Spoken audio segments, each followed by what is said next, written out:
सो अगले दिन ठाकुर जी सवेरे उठे और देखने लगे यशोदा मैया देख तो नहीं रही। और ठाकुर जी चुपचाप गए महाराज जहां पर सारे मक्खन दूध दही रखे, वहां पहुंच के गौरस भंडार में। और गौरस भंडार में एक मटकी के ऊपर से ढक्कन हटाए करके जैसे ही ठाकुर जी ने हाथ बोर के पानो प्रारंभ किया, सामने एक खंबा था, उसमें मणि लग रही थी। आज पहली बार 3.5 वर्ष की आयु में ठाकुर जी ने अपना प्रतिबिंब देखा। ठाकुर जी ने जैसे ही प्रतिबिंब में अपने रूप को देखा, अपने रूप को देख करके ठाकुर जी बोले, हो तू भी आयो यहाँ चोरी करवे? अपने आप से बात कर रहे हैं ठाकुर जी। अरे मैंने कही तो हती अपने अपने घर में चोरी करनी है, तू दारी के मेरे घर में आगो चोरी करवे?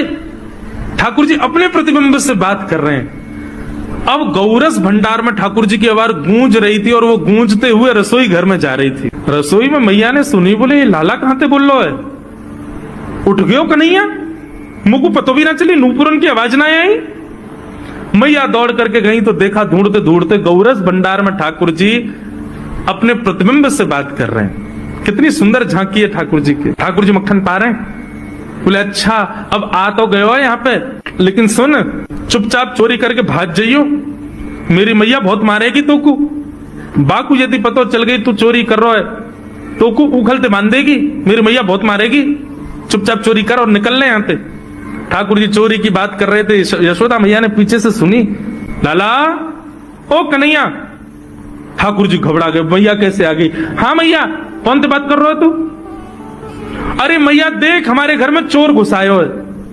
अपने प्रतिबिंब को दिखा करके ठाकुर जी कह रहे हैं, देख मैया हमारे घर में चोर घुसायो, जे चोरी कर रहा हो हमारे यहाँ के मक्खन की, तो मैया को पकड़वे आयो हूं। नन्हे से गोपाल जी, बहुत मधुर लीला। मैया हंस भी रही है और क्रोध भी कर रही। बोले अच्छा जो चोरी कर रहा हो? बोले हाँ। चल याकू तो मैं पकड़ लूंगी, लेकिन जे बता तेरे हाथ में मक्खन कैसे लगो? तू तो याकू पकड़वे आयो ना। अब मैया याकी मैं कहा बताऊं, तेने मेरे हाथ में पद्म राग के ऐसे ऐसे बढ़िया कंगन पहना रखे हैं, कड़ूला पहना रखे हैं सोने के। जब मैं धूप में निकलूं ना तो धूप की किरण से मुंह को बहुत जलन है जाए हाथ में।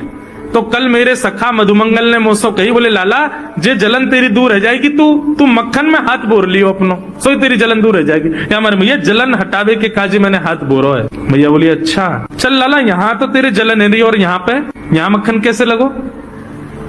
ठाकुर जी बोले मैया मैं अपनी जलन दूर कर रहा हूं। इतने में जन कहां तक मक्खी आके मेरे मुंह पे बैठ गई। बाकू उड़ावे के काजे मैंने जैसे मुंह पे हाथ किया सो मक्खन मेरे मुंह पे लग गो। मैया बोली लाला तू चोरी भी करन लगो और अब झूठ भी बोलन लगो मुझसे। ठाकुर जी ने ग्वाल बालों से कहा भैया मिशन फेल हो गया, घर में तो चोरी नहीं कर पाए हम।